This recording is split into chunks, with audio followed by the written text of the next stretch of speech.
नमस्कार मित्रों, जय हिंद, वंदे मातरम। मैं आपका अपना सचिन कुमार वर्मा स्वागत करता हूं आपके अपने चैनल सिलेक्शन पॉइंट पर। आज तारीख हो चुकी है 15 सितंबर और आज के daily current affair MCQ session में मैं स्वागत करता हूं आप सभी का। आशा करता हूं कि आप सभी अच्छी प्रकार से पढ़ाई कर रहे होंगे और अपने स्वास्थ्य का ध्यान रख रहे होंगे और सभी लोग हमारे वीडियोस को, हमारे चैनल को सपोर्ट भी कर रहे होंगे। तो आज के सेशन में हम पढ़ेंगे आज के कुछ बहुत ही महत्वपूर्ण एमसीक्यू क्वेश्चंस। कल संडे था, इसकी वजह से क्लास ऑफ रही थी, तो आज हम फिर अपने सेशन को शुरू कर रहे हैं। तो एक बार वीडियो को लाइक कर दीजिएगा, शेयर कर दीजिएगा, ज्यादा से ज्यादा लोग प्लीज चैनल को सब्सक्राइब कीजिएगा। और कल भारत ने पाकिस्तान को जिस बुरी तरीके से हराया और साथ ही साथ में हराने के साथ में जो अपमान किया है पाकिस्तान का, वह देखकर कुछ तो मजा आया। देश के लोगों को कुछ तो मजा आया।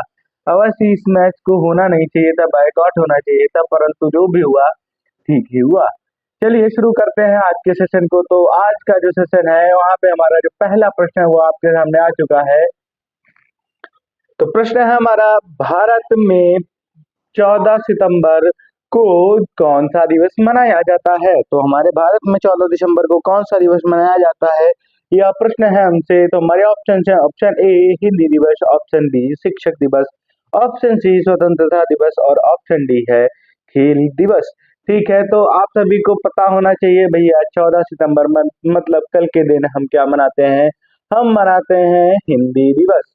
इसको सर्वप्रथम कब मनाया गया था? यह सर्वप्रथम मनाया गया था 1953 में। इस दिन भारत को हिंदी को आधिकारिक भाषा के रूप में मनाया जाता था। इस दिन हिंदी को आधिकारिक भाषा के रूप में मनाया गया था, मतलब भाषा को आधिकारिक रूप से, मतलब क्या कहते हैं, लागू किया गया था इस प्रकार से। ठीक है, इसके बाद शिक्षक दिवस आप सभी को पता है कब मनाते हैं हम?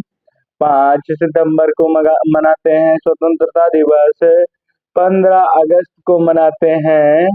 और जो खेल दिवस है वह कब? 29 अगस्त को मनाया जाता है। खेल दिवस 29 अगस्त को मनाया जाता है और सभी को पता होगा। आगे बढ़ते हैं अगले प्रश्न की ओर। देखते हैं क्या दिया क्या हुआ है। 14 सितंबर 1949 को संविधान सभा ने देवनागरी लिपि में हिंदी को भारत संघ राज्य भाषा के रूप में घोषित किया था, इसलिए 14 सितंबर को प्रतिवर्ष हिंदी दिवस के रूप में मनाया जाता है। ठीक है, आगे बढ़ते हैं अगला प्रश्न हमसे क्या कह रहा है?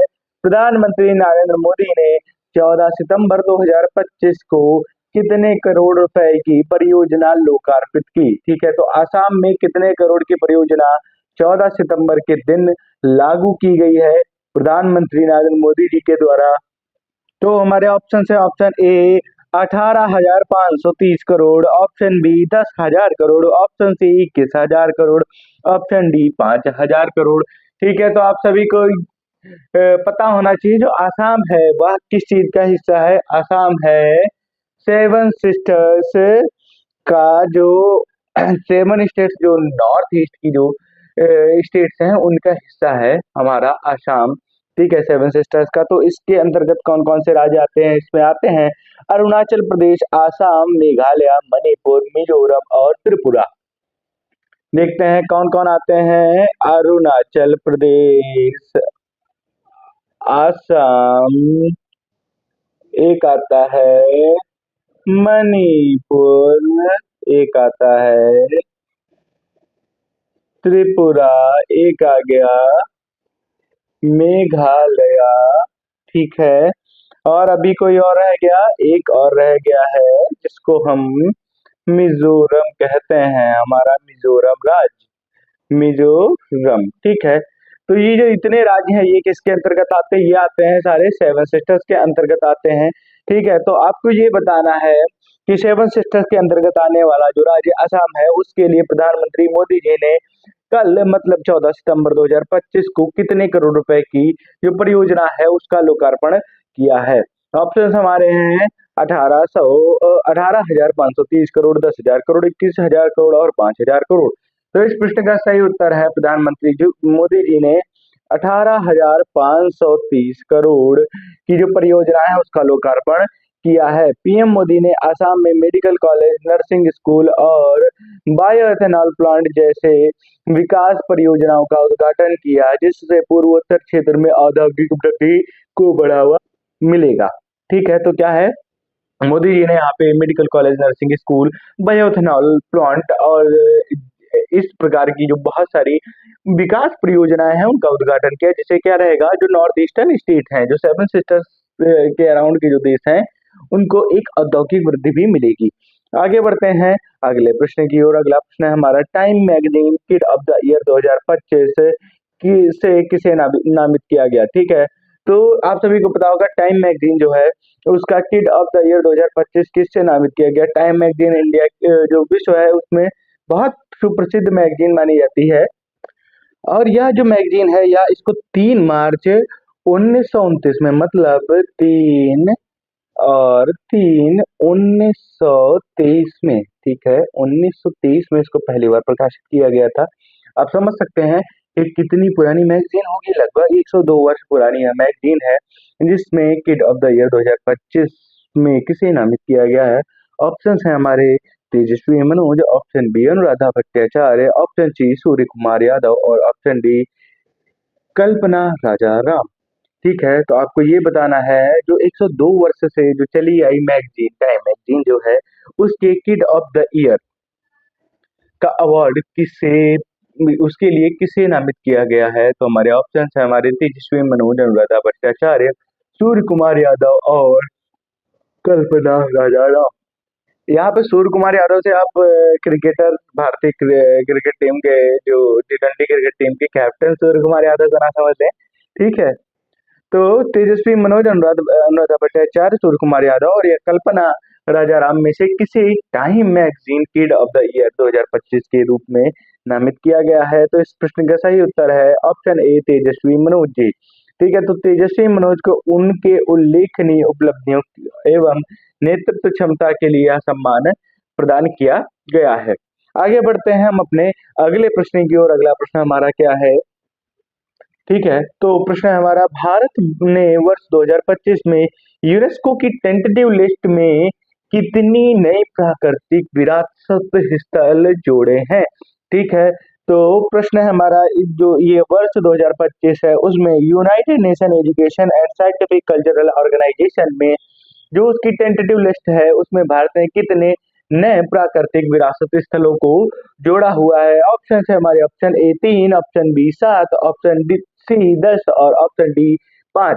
ठीक है, तो टेंटेटिव लिस्ट क्या होती है, इसका मतलब देखिए, अगर भारत ने क्या किया है, जैसे कोई एक देश है यूनेस्को को एक लिस्ट प्रदान करता है कि यह हमारी बहुत इंपॉर्टेंट हेरिटेज साइट्स हैं, तो आप इनको नॉमिनेट कीजिए। उसके बाद अगर यूनेस्को इसमें जो अपनी जांच पड़ताल पूरी करता है उसके बाद इसको विश्व विरासत स्थल में जो है उसको घोषित कर दिया जाता है। देखिए, हमारा जो भारत है उसकी टोटल, ठीक है, 62 जो 62 हेरिटेज साइट्स हैं जिनको यूनेस्को की टेंटेटिव लिस्ट में शामिल किया गया। परंतु प्रश्न हमसे ये पूछ रहा है 2025 में यूनेस्को की टेंटेटिव लिस्ट में कितने प्राकृतिक विरासत स्थल जोड़े गए हैं। ठीक है, तो ऑप्शन हमारे थे 3, 7, 10 और 5। ठीक है, तो इस प्रश्न का सही उत्तर है ऑप्शन बी 7 प्राकृतिक विरासत स्थल यूनेस्को की टेंटेटिव लिस्ट में जोड़े गए। इन 7 प्राकृतिक विरासत स्थलों के जुड़ने से भारत वैश्विक विरासत सूची में वृद्धि हुई है। आगे बढ़ते हैं अगले प्रश्न, IIM अहमदाबाद ने अपना पहला अंतरराष्ट्रीय कैंपस किस शहर में स्थापित किया। देखिए, Indian institute of management Ahmedabad ने जो अपना पहला इंटरनेशनल कैंपस है वो किस शहर में स्थापित किया। तो हमारे ऑप्शन हैं, option A Abu Dhabi, option B Singapore, option C Dubai, option D London. ठीक है, तो इस प्रश्न का सही उत्तर क्या होगा, इस प्रश्न का सही उत्तर क्या होगा, तो IIM मतलब इंडियन इंस्टीट्यूट ऑफ मैनेजमेंट ने अहमदाबाद ने दुबई में अपना पहला अंतरराष्ट्रीय कैंपस स्थापित किया है। देखिए, 1961 में, वर्ष 1961 में IIM कैलकाटा जो है सबसे पहले खुला था, ठीक है। सबसे पहले Indian institute of management Kolkata को वर्ष 1961 में स्थापित किया गया था। ये भारत का पहला आईआईएम है, ये आपको ध्यान रखना पड़ेगा, ठीक है। आगे बढ़ते हैं। देखिए, आईआईएम अहमदाबाद ने वैश्विक स्तर पर अपनी पहुंच का विस्तार करते हुए दुबई में अपना पहला अंतर्राष्ट्रीय परिसर शुरू किया। आगे बढ़ते हैं अगले प्रश्न की ओर। जुलाई 2025 में एनएचआई अनुबंधों के लिए जारी की गई इंश्योरेंस श्योरिटी बॉन्ड IS-20 का कुल मूल्य कितना था? ठीक है, तो एनएचआई आप सभी को पता है, national highway authority of India के ने जो इंश्योरेंस श्योरिटी जो बॉन्ड्स हैं उसकी जो मूल्य जुलाई में थी वह कितनी थी? तो हमारे ऑप्शंस हैं, ऑप्शन 10,369 करोड़, 8,500 करोड़, 1,200 करोड़, 12,000 करोड़ या 9,200 करोड़। तो यहाँ पे प्रश्न है, इंश्योरेंस श्योरिटी बॉन्ड्स की बात हो रही है किसके? National highway authority of India के। तो यह थे 10,369 करोड़ के, ठीक है। एनएचआई द्वारा परियोजनाओं को वित्तीय सुरक्षा के लिए यह महत्वपूर्ण कदम उठाया गया था, ठीक है। अब एनएचआई नेशनल हाईवे अथॉरिटी बहुत सारी परियोजनाएं करती है जिसकी जो सुरक्षा बढ़ाने के लिए यह कदम उठाए गए थे। आगे बढ़ते हैं अगले प्रश्न की ओर। 10वां आयुर्वेद दिवस 2025 पहली बार तय तिथि पर कहाँ मनाया जाएगा? ठीक है, तो आप सभी को ये पता होना चाहिए। तो जो आयुर्वेदा दिवस है, जो ठीक है, जो आयुर्वेद दिवस है, इसको जो धन्वंतरी जी हैं उनकी जयंती पर मनाया जाता है। धन्वंतरी जी की जयंती पर मनाया जाता है, और जो जो अ, जो कि इस वर्ष 23 सितंबर को मनाया जाएगा, ठीक है। तो यह कहाँ मनाया जाएगा, यह प्रश्न है हमारा। ऑप्शन है हमारे, option A Delhi, option B Goa, option C Mount Abu, option D Varanasi, ठीक है। तो इस प्रश्न का सही उत्तर है गोवा। जो 10वां आयुर्वेदा दिवस है धन्वंतरी जी की जयंती के अवसर पर 23 सितंबर 2025 को गोवा में मनाया जाएगा, ठीक है। आयुर्वेदा दिवस के आयोजन पहली बार निश्चित तिथि 23 सितंबर को गोवा में होगा। आगे बढ़ते हैं अगले प्रश्न की ओर। अगला प्रश्न है, अगस्त 2025 में भारत की खुदरा महंगाई दर, जिसको हम कहते हैं cost cost consumer price index, जिसको कहते हैं कंज्यूमर प्राइस इंडेक्स कहते हैं, खुदरा महंगाई दर वह कितनी रही? अगस्त में खुदरा महंगाई दर कितने प्रतिशत रही? तो हमारे ऑप्शन हैं 2%, option B 1.61%, option B 4%, option C 2.47%। तो इस प्रश्न का सही उत्तर क्या होगा? इस प्रश्न का सही उत्तर है 2.7%, ठीक है। तो अगस्त 2025 में भारत की जो कंज्यूमर प्राइस इंडेक्स जो था वह 2.07% रहा था। खुदरा महंगाई दर 2.07% रहा, ठीक है। मासिक रिपोर्ट के अनुसार अगस्त में सीपीआई आधारित महंगाई दर जो रही वह 2.07% रही, जो मौद्रिक स्थिरता को संकेत करता है। चलिए बढ़ते हैं हम अपने अगले प्रश्न की ओर। अगला प्रश्न है, भारतीय नौसेना ने 12 सितंबर 2025 को गुरुग्राम हरियाणा में कौन से नौसैनिक अड्डे का कमीशन किया? ठीक है, तो भारतीय नौसेना ने 12 सितंबर 2025 को गुड़गांव हरियाणा में कौन सा नौसैनिक अड्डा कमीशन किया है? ठीक है, तो 12 सितंबर को गुरुग्राम जो हरियाणा में पड़ता है वहां पे कौन सा नौसैनिक अड्डे का कमीशन किया है इंडियन नेवी के द्वारा? तो हमारे ऑप्शन है, option A INS Vikrant, option B INS Kaveri, option C INS Aravali, option D INS Satpura. तो इस प्रश्न का सही उत्तर क्या होगा?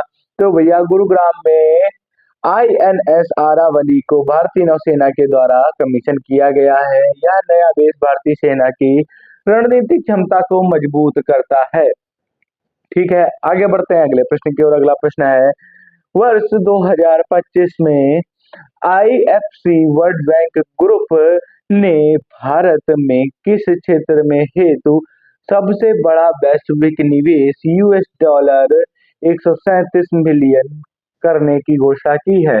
तो भैया IFC जो है वह वर्ल्ड बैंक का एक ग्रुप है जिसने भारत में एक बहुत बड़ा वैश्विक निवेश है जिसको हम $137 मिलियन जो निवेश है वह भारत में करने की घोषणा की है, परंतु वह किस क्षेत्र में है? तो हमारे ऑप्शंस हैं, ऑप्शन ए ग्रामीण विकास, ऑप्शन बी इलेक्ट्रॉनिक बसें एवं शहरी परिवहन, ऑप्शन सी आईटी सेक्टर और ऑप्शन डी है स्वास्थ्य। ठीक है, तो वर्ल्ड बैंक के ग्रुप ने $137 मिलियन भारत में किस सेक्टर में लगाने को सोचा है? तो इस प्रश्न का सही उत्तर है इलेक्ट्रिक बसें और शहरी परिवहन। विश्व बैंक आईएफसी संस्था जो जेबीएम एक्ोफ्लाइफ और ग्रीन सेल को भारत में 8 राज्यों में 4000 इलेक्ट्रिक बसों की तैनाती के लिए $137 मिलियन का निवेश करने की घोषणा की है। किन कंपनियों के माध्यम से? जेबीएम एक्ोलाइफ और ग्रीन सेल के द्वारा। आगे बढ़ते हैं, अगला प्रश्न है अंतरराष्ट्रीय दिवस साउथ साउथ कॉरपोरेशन 2025 का मुख्य विषय क्या था? ठीक है, तो आपको पता होना चाहिए। देखिए, अब प्रश्न आता होगा what is south south corporation. ठीक है, तो जो साउथ साउथ कॉरपोरेशन है वो क्या करता है? जो विकासशील देश है उनका एक समूह है जिसके अंतर्गत, तो इसके अंतर्गत ब्रिक्स की नेशंस आते हैं जैसे ब्राजील, रशिया, इंडिया, चाइना और साउथ अफ्रीका, और साथ ही साथ में इंडिया, ब्राजील और साउथ अफ्रीका अफ्रीका जो है वो आईबीएसए फंड भी इसके अंतर्गत ही बनाता है। ठीक है, तो इसकी जो थीम है वह क्या रही और यह कब आयोजित किया गया था? देखिए, तो यह हर वर्ष 12 सितंबर को मनाया जाता है। इसको सबसे पहले वर्ष 1978 से मनाना शुरू किया गया था। ठीक है, इसमें टेक्नोलॉजी हो गया, ज्ञान हो गया और जो मैन्युफैक्चरिंग सेक्टर, इन सारी चीजों को इसके अंतर्गत जो है बढ़ावा मिलता है। ठीक है, तो इसके ऑप्शंस है हमारे, इसकी जो थीम के जो ऑप्शंस है हमारे, global partnership, new opportunities and innovation through South South and triangular corporation, option C है equality of all, option D है टेक फॉर टुमारो। ठीक है, तो जो साउथ साउथ कॉर्पोरेशन का जो मुख्य विषय जो था वह new opportunities and innovation through South South and triangular corporation. ठीक है, तो 12 सितंबर को संयुक्त राष्ट्र द्वारा मनाया गया यह दिवस विकास कौशल देशों के बीच साझेदारी, नवाचार, सहयोग बढ़ाने के लिए मनाया गया और वर्ष 2025 की theme new corporation and innovation through South South and triangular corporation था। आगे बढ़ते हैं अगले प्रश्न की ओर। अगला प्रश्न हमसे क्या कह रहा है? किस देश ने भारत के साथ हाल ही में डेसाई 2025 लंदन में यूएवी ड्रोन तकनीक की साझेदारी की है? देखिए, अभी भारत ने हाल ही में लंदन में क्या है, डेसाई 2025, ठीक है, डेसाई 2025 यूएवी जो ड्रोन टेक्नोलॉजी है उसकी जो है डील की है। तो किसने की है? ऑप्शन है हमारे, option A France, option B रूस, option C United Kingdom, option D America. तो भैया Defence and Security Equipment International ने यूएवी ड्रोन की तकनीक किसके साथ जारी की है? तो इस प्रश्न का सही उत्तर है यूनाइटेड किंगडम के साथ भारत ने यह टेक्नोलॉजी साझा करी है।